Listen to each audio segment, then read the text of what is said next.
दोस्तों जय श्री राम। आज हम जो कथा लेकर आए हैं यह बड़ी रहस्यमय है। आपसे निवेदन करते हैं कि वीडियो को पूरा एवं अंत तक सुनें और हमारे चैनल को भी सब्सक्राइब कर दें। आखिर ऐसी क्या बात थी जिससे क्रोधित होकर माता सीता ने इन 5 को दिया श्राप जो आज भी भोग रहे हैं। रामायण में कई ऐसे रोचक प्रसंग हैं जो हमें जीवन के गहरे संदेश देते हैं।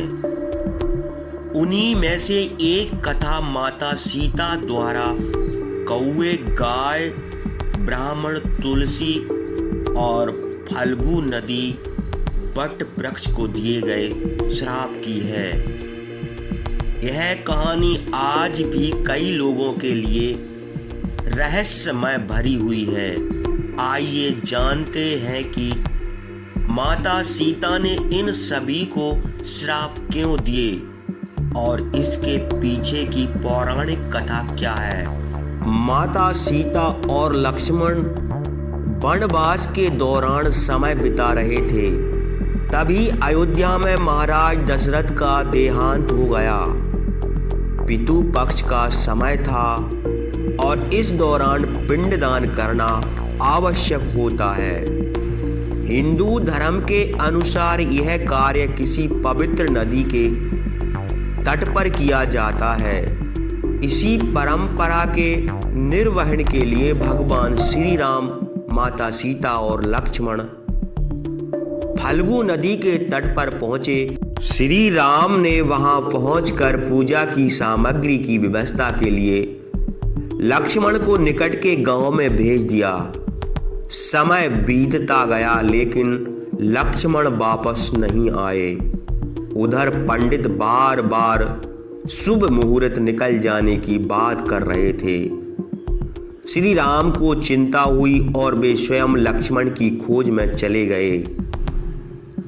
इस बीच माता सीता चिंतित होने लगी क्योंकि पिंडदान का सही समय निकल जा रहा था। जब श्री राम और लक्ष्मण काफी देर तक नहीं लौटे तो माता सीता ने निर्णय लिया कि वह स्वयं ही पिंडदान करेंगी। उन्होंने पंडित से पूजा आरंभ करने को कहा और विधि विधान से पूजा शुरू कर दी।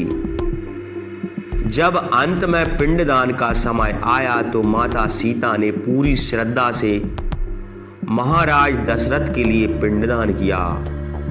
जैसे ही उन्होंने प्रार्थना के लिए हाथ जोड़े और आंख बंद की, उन्हें एक दिव्य आकाशवाणी सुनाई दी।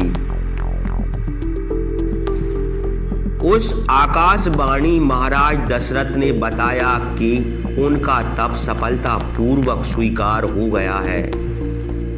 यह सुनकर माता सीता अत्यंत प्रसन्न हुई, लेकिन माता सीता को यह भी भली भांति ज्ञात था कि भगवान श्री राम और लक्ष्मण इस घटना पर विश्वास नहीं करेंगे। हिंदू धर्म में यह मान्यता है कि पिंडदान बिना पुत्र के संपूर्ण नहीं होता। इसलिए माता सीता ने इन पिंडदान के साक्षी के रूप में वहां उपस्थित फल्गु नदी, एक गाय, एक तुलसी का पौधा और एक कौवा, वट वृक्ष और वहां के ब्राह्मण को चुना। इन सभी ने माता सीता की आज्ञा मानी और इस पवित्र घटना के साक्षी बन गए। कुछ समय बाद जब श्री राम और लक्ष्मण वापस लौटे तो माता सीता ने पूरी घटना सुनाई, लेकिन श्री राम को विश्वास नहीं हुआ कि बिना पुत्रों की उपस्थिति के पिंडदान संपूर्ण हो सकता है। उन्होंने इस बात की पुष्टि करने के लिए वहां मौजूद साक्षी से पूछा, लेकिन भय और संकोच के कारण फल्गु नदी, गाय, ब्राह्मण, तुलसी और कौवे ने माता सीता का कथन का समर्थन नहीं किया। केवल वट वृक्ष ने सत्य कहा और माता सीता की बात की पुष्टि की।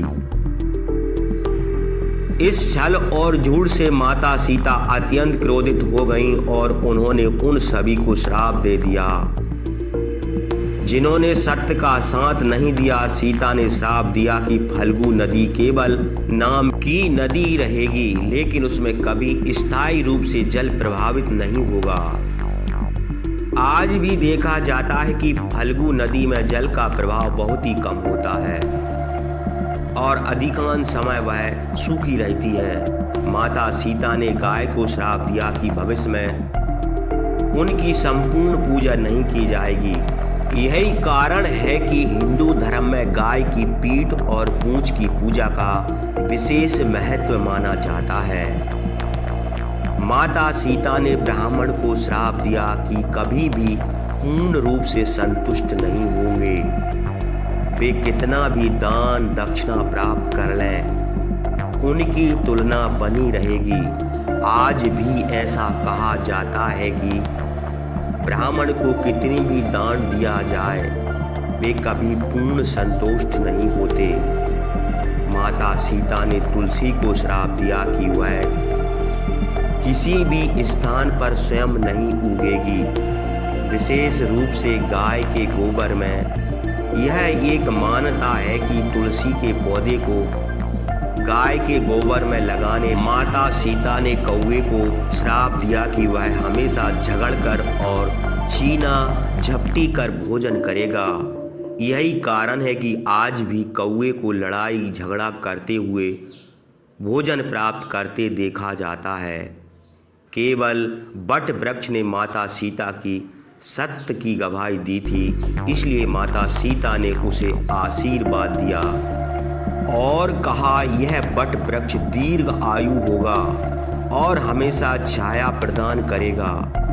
इस आशीर्वाद के कारण आज भी वह वृक्ष अत्यधिक दीर्घायु होते हैं और लंबे समय तक हरे भरे रहते हैं। हिंदू धर्म में बट वृक्ष को विशेष महत्व दिया जाता है और यह पिंडदान और वह त्योहार में महत्वपूर्ण भूमिका निभाते हैं। इस कथा से हमें यह शिक्षा मिलती है कि सत्य को कभी भी छिपाना नहीं चाहिए, भले ही परिस्थितियां कैसी भी हों। माता सीता का यह प्रसंग हमें ईमानदारी, कर्तव्य और सत्य के प्रति अड़ग रहने की प्रेरणा देता है। साथ ही यह हमें यह भी बताता है कि अधर्म का साथ देने वाला को अत्यंत दंड भुगतना पड़ता है। अगर आपको यह कहानी पसंद आई हो तो वीडियो को लाइक और शेयर करें और हमारे चैनल को सब्सक्राइब करें। जय सिया राम, जय सिया राम।